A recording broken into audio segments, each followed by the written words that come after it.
Good morning, Coalition of Concerned Republicans. It's great to be with you on this Thursday morning post-election day, August the 18th. The primary election was concluded. It's a really exciting time to be with you this morning. We've got a great guest today. I want to welcome you to Restoring Our American Republic. My name is Mike Levine. My colleague Chuck Benoit is at the helm here with me, as he always is. And today we have an amazing guest today that I'm so excited about. This woman is super knowledgeable, been in the mix here in Lake County in Central Florida for a long time, and she really knows the ins and outs of just about of most of the big, well, certainly the big things that are going on. But Alison Strange is with us today. So Chuck, if you and Alison would both pop on here, that'd be Okay, great. well, there's Allison. And And here again, I guys, am. just to go over today, we're going to, first of all, anybody who's following, Lake County politics has got to be like fascinated by the Congressional District 11 race. So we're going to get into that today. Allison is a city councilwoman in Clermont, so she is, very involved with all that's going on. And I just want to let everybody know that Allison is speaking as Allison today, not as a city councilwoman. We're just here to tap into her not intellect and wisdom today.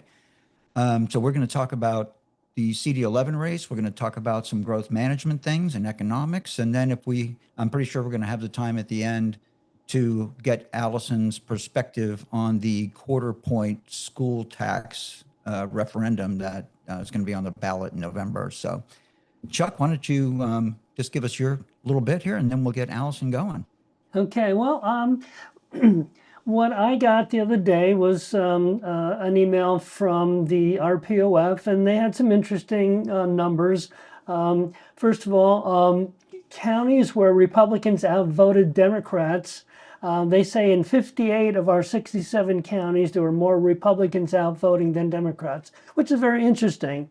Early voting, Republicans beat out the Democrats by over 143,000 votes. And on election day, there were more Republicans again that voted.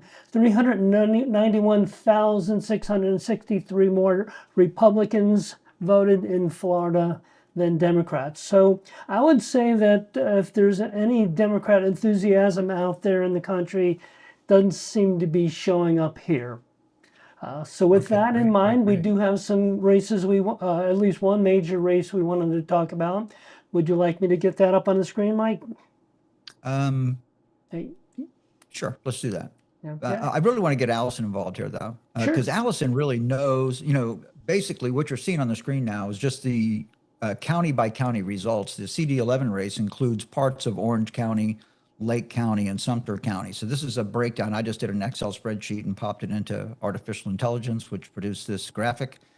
And but I really want the most immediate thing. I want to get Allison to really tell us what she knows about Joe Strada. I think Allison knows Joe Strada better than we do for sure.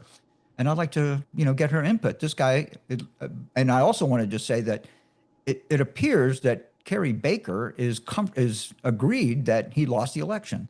So I'm assuming that these numbers are going to hold up. There was some buzz about 1,200 outstanding votes and this and that. And I've been scouring over the various different supervisor of elections websites and state websites and things like that. And I can see no sign that this election is going to be recounted and overturned or whatever the case might be. So I'm under the assumption that Joe Strada is the nominee from the Republican Party and will face the Democrat in November. I want to hear what Allison knows about Joe Strada, and then maybe we'll dig into these numbers a little bit, Chuck. Okay?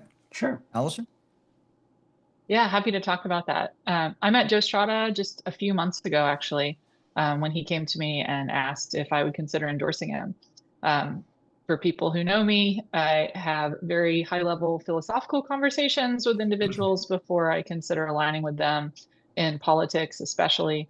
I think that there's a general lack of understanding of civics amongst most of our populace. And then especially when we get into elected officials, it's surprising how many people don't understand the role of the electeds. So it was important to me to understand who he was and what he understood about his role as a congressman if he was to get the nod and the vote to go up to Washington on our behalf. When I met Joe, I was taken by his personality, his character, his credentials precede him, obviously being not only well, he's a large business owner at this point, but he's a self-made American dream kind of guy. He didn't go to college. He is self-educated. He graduated high school, started this business. And one of the things I liked, particularly being that I'm in Clermont and that I do have a role on the Clermont City Council, is, I looked at this race and said, okay, we have people that all seem to be good people, good guys, nice people. And so I'm not dealing with people that I'm concerned about their character. I'm dealing with people that I'm concerned about what they're going to bring to this jurisdiction and to this region. And when I talked to Joe and I looked at his presence in Clermont and he has a plant in Clermont. It's the largest plant he has in all of his business. It produces the materials that they ship out around the country for his business. He has a very big presence here in Clermont. And so that is something that's very appealing to me. As an individual, as someone who's going to go up to Washington, I love the fact that he's not been in politics. I wasn't in politics before I got into this, to this business. And I think that having people who have signed the front side of the paycheck, I think having people who have built from the ground up, who have gone through the rigor and the late nights and the holidays, the working holidays, the missing birthdays, the missing vacations, the being on vacation while still working. I think people who have that perspective, and certainly someone who has built a business as Joe Strada has built, they're going to go into the abyss to fight the monsters in Washington with a perspective that is probably a very, very low tolerance for some of the shenanigans that I think a lot of us don't like seeing in federal politics. He's green. He's got a lot to learn, but I think that the core values and principles that he's bringing are things that I hope to see could maybe make some changes at the federal level. That's fantastic.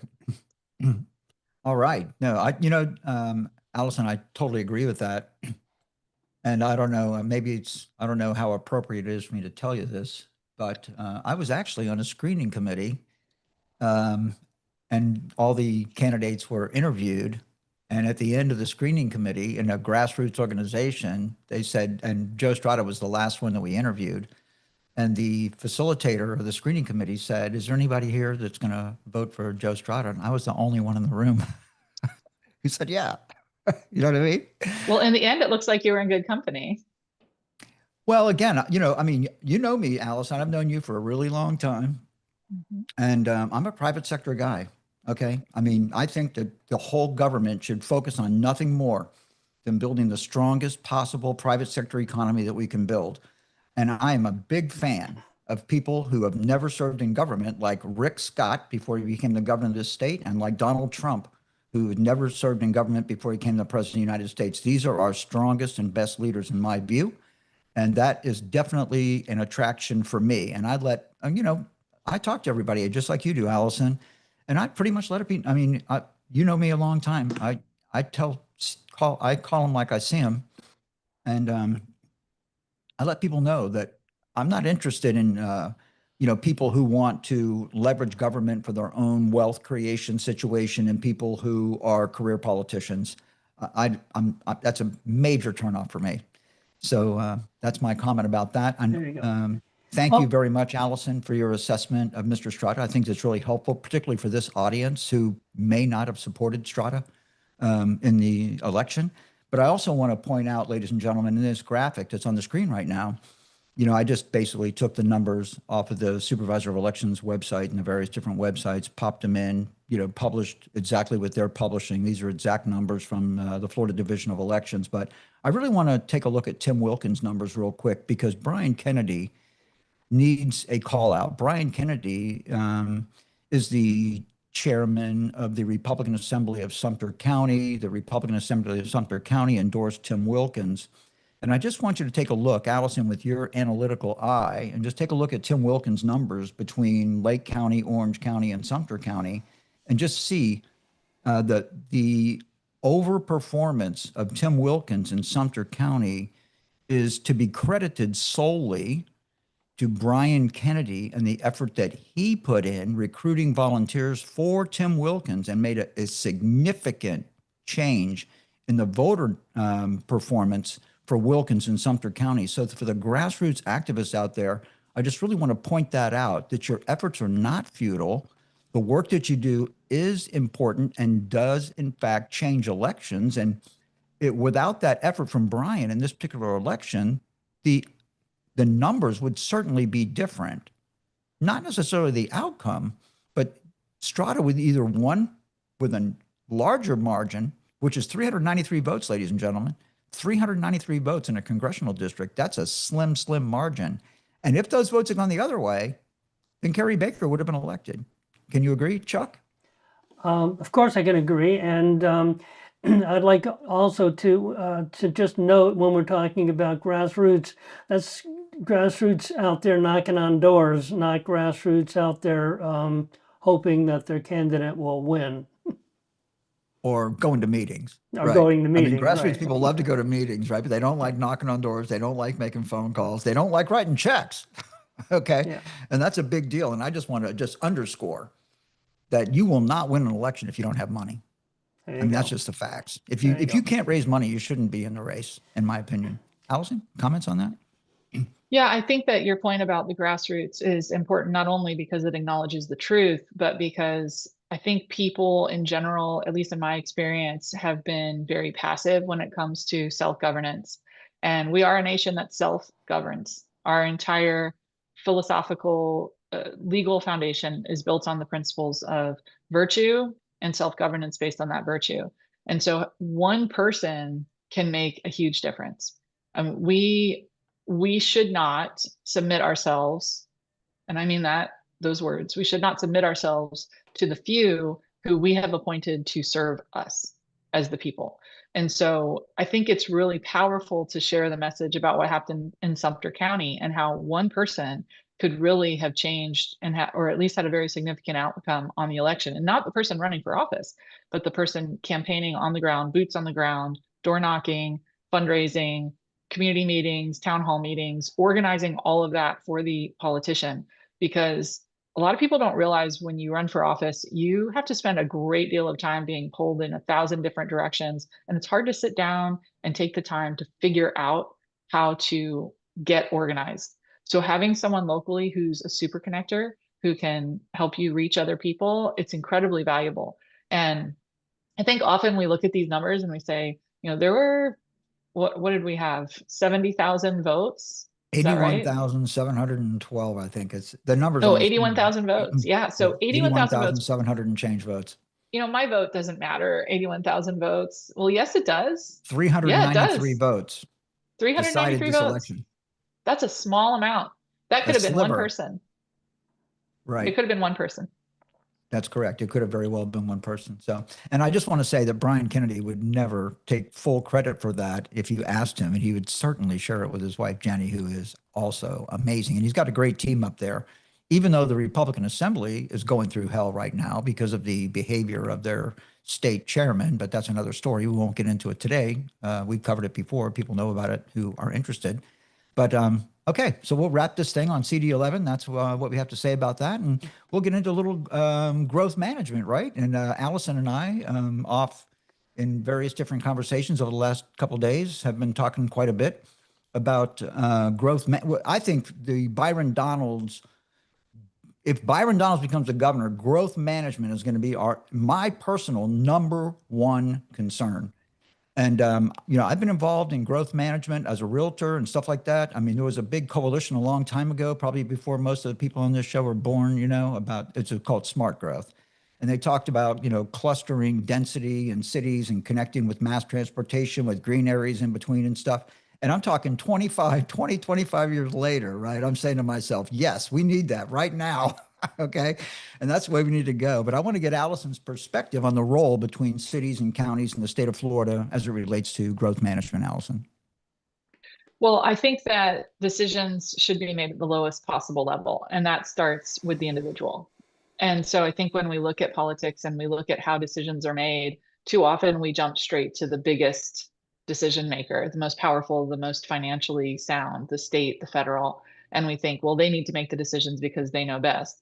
But if you think about what happens in your own home, it's you, whether you're an individual, whether you're a couple, whether you're a parent, you're the one who's in the best position to make a decision in your own home. And if you take that logic and you spread it out and you apply it to your street, your neighborhood, your village or town, your city, I'm not even to the county yet, and I've already had 5 levels of decision making that it has gone through.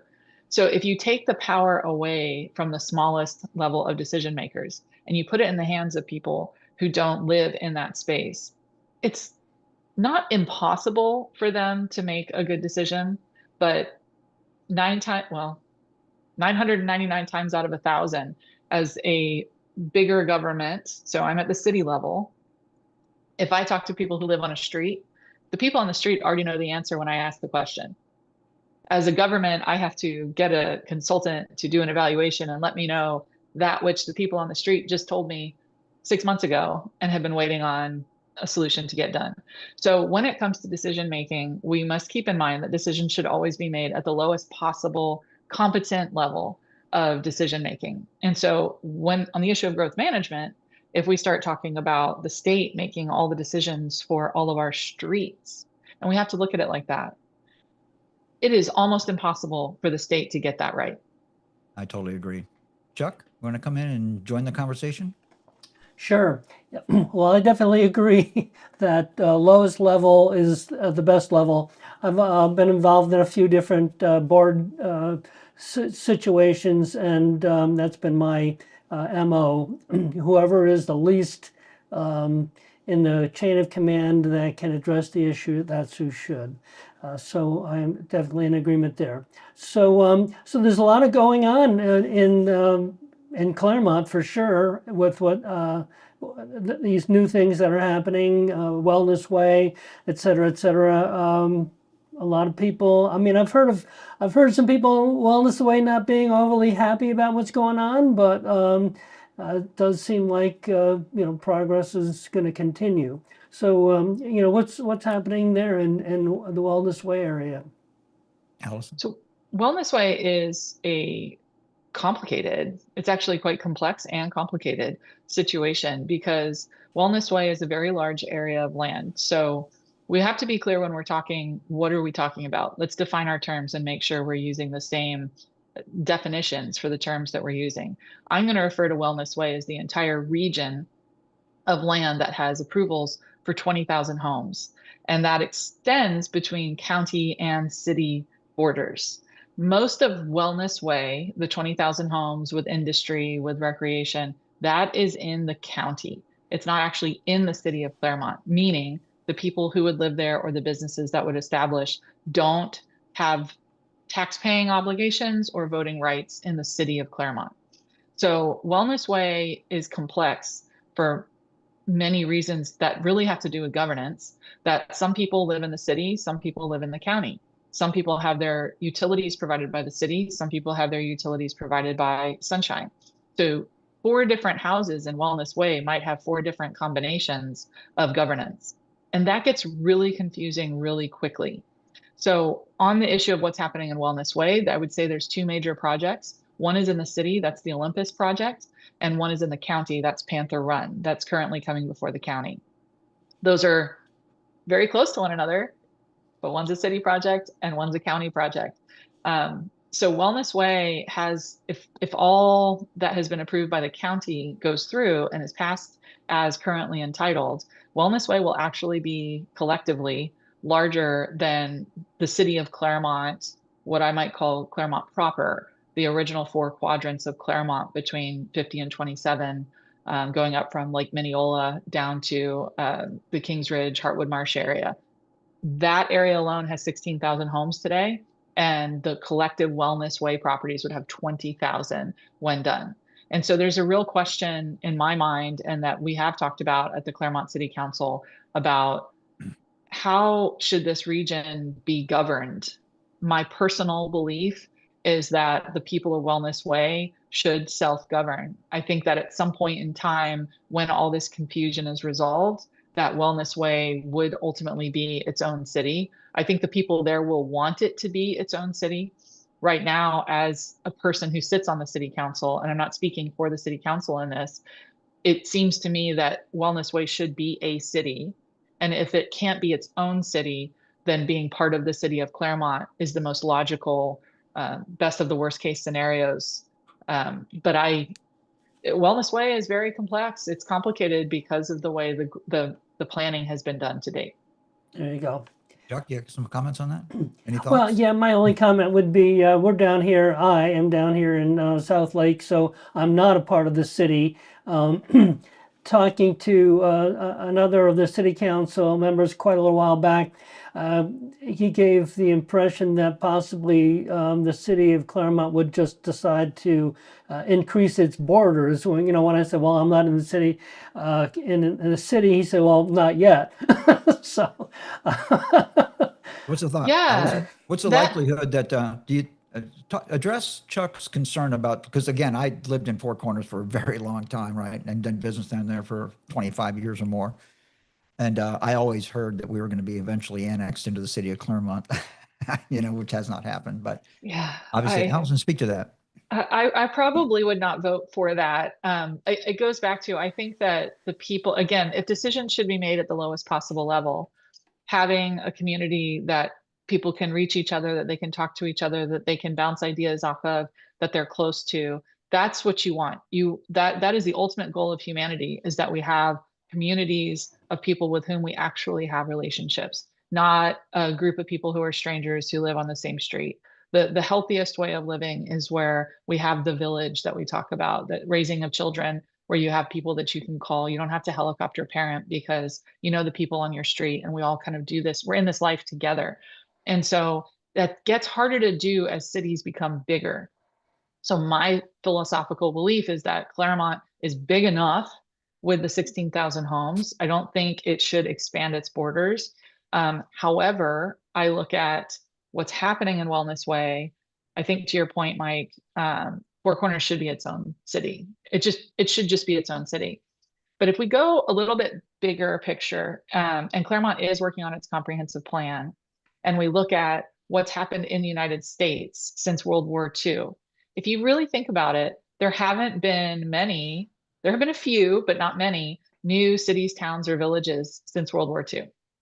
Prior to World War II, we built tens of thousands of cities, towns, and villages. And so people would come together, they would incrementally grow, they would get big enough to self-govern, and they would do that. And we don't do that in America anymore. And you can see that happening in Clermont. You can see it in Lake County, where cities are expanding rather than having new cities with a new town center with their own self-governance. Cities are expanding and getting bigger and bigger. And as they get bigger and bigger, what do we have? We have fewer and fewer leaders. We have more collective, consolidated power, more of an oligarchy, if you will, where a few have the power to manage the whole. And so just looking simply at that, if Wellness Way ends up being 60,000 residents and Clermont is 60,000 residents, that could be two governments working for 60,000 people. But if it's one city, that's one government working for 120,000 people. And so which is better? Which is going to give you better government and better decisions?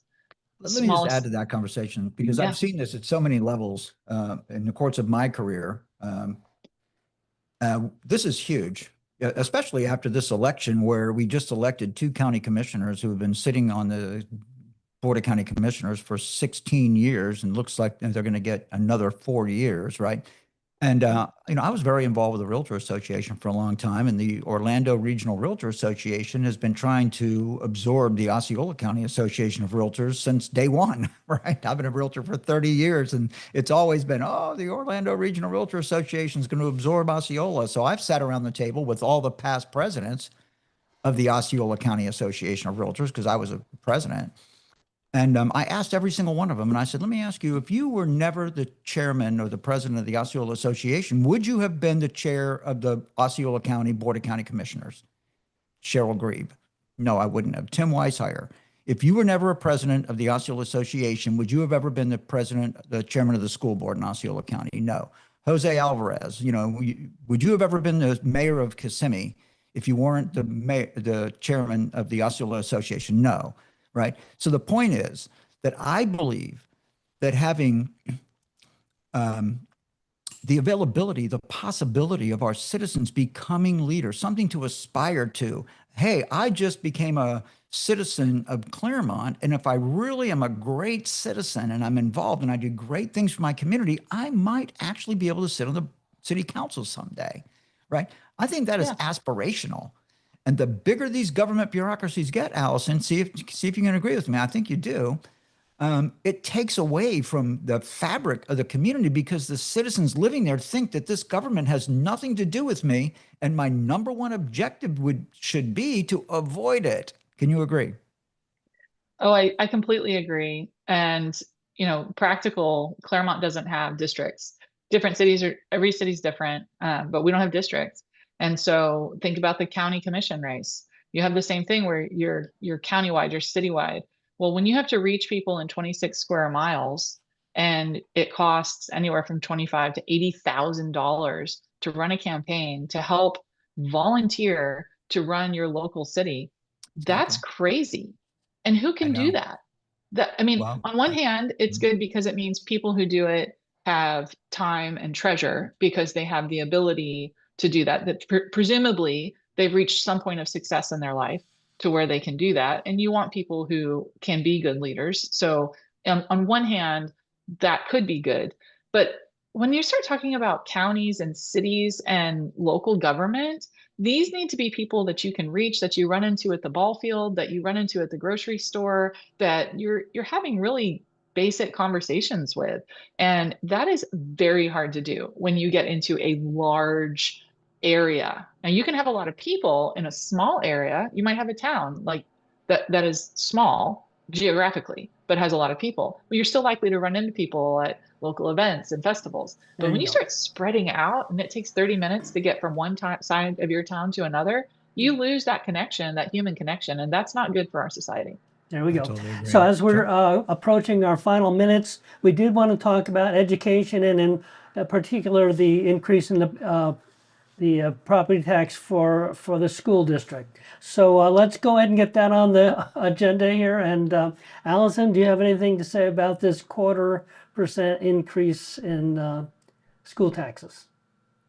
Well, I'm pretty much anti-tax. I'm not no tax. I think we have to run our government. I do think we do need to run our government, but you're going to find me voting no on every tax increase that's ever presented to me. I think at this point, our government overall is too big. School's very important. I encourage everybody who wants to take a position on this to read A Thomas Jefferson Education. It's the best book that I've ever come across on the role of education and the different types of education. And right now, for us to fund what we are for a public school education, I don't think that that's in the best interest of our society. I think when I look at the school board budget and it's $1 billion, it's actually $1.2 billion. Simple math is the net on that. The leftover money is about $300 million. 75 million of it would come from this millage increase. We don't need a millage increase. We have 300 million left over. So why is 225 million not enough? And I just think that that's too much, but that's probably a conversation for a different day. But I would not encourage people to vote for that. I will not be voting for it, and I don't encourage people to vote for it. Any increase in taxes, I don't think we should be voting for. Yeah, Well, I'll ditto that. I just And want to Mike, say that, every dollar in tax that we pay takes money out of the economy. And the objective is to keep money in the economy, flowing through the economy. So I'm pretty aligned with Allison's comments, Chuck. Why don't you yeah, run us through this thing? well, we do have another minute or two left. We could just go to final remarks, or is there anything in particular about education that you'd like to share with us, Allison? Allison? Well, I think that maybe the overarching message from this conversation today, from my perspective at least, what I've heard myself say is decisions should be made at the lowest possible level. Another way to think about it is small is beautiful. And so when it comes to education, we build these massive schools that require a massive amount of time for kids to get to school. And I think we seriously need to collectively come together as a society and look at what is truly the best for our children. What kind of education do we want them to have? Where do we want them to be 20 years from now? And thinking, really studying what we can do to help set those children up to be successful patriots and civic servants and contributors to our society in 20 years? And is what we're doing going to support that? My opinion is no. I can talk about it and back that up in another conversation if you'd like. But I think that we really need to consider a revamp of the entire process. And that sounds hard, but sometimes good things are hard. And the question is it worth it? And I think it is. Mike, any final remarks? No, I just really want to thank Alison for coming on today. Again, I knew it would be, Alison always brings so much to the table, and I was so thrilled when she said she'd come on. So I really just want to thank her for coming on. You're welcome. I think she's got great perspective on these things, and I'm just really grateful. Thank you, Alison. Super. It's my pleasure. Thank you for having me. Thank you, Mike Levine, and thank you, Alison Strange. And thank you all for tuning into our twice weekly live stream. Please follow us on Facebook and X at RestoreOurRep76. Check us out on YouTube at Restoring Our American Republic -ROAR. Please like and share the program. And remember, if you're unwilling to govern yourself, you will be governed by tyrants. Until next time, God bless you, God bless President Donald J. Trump, and God bless America.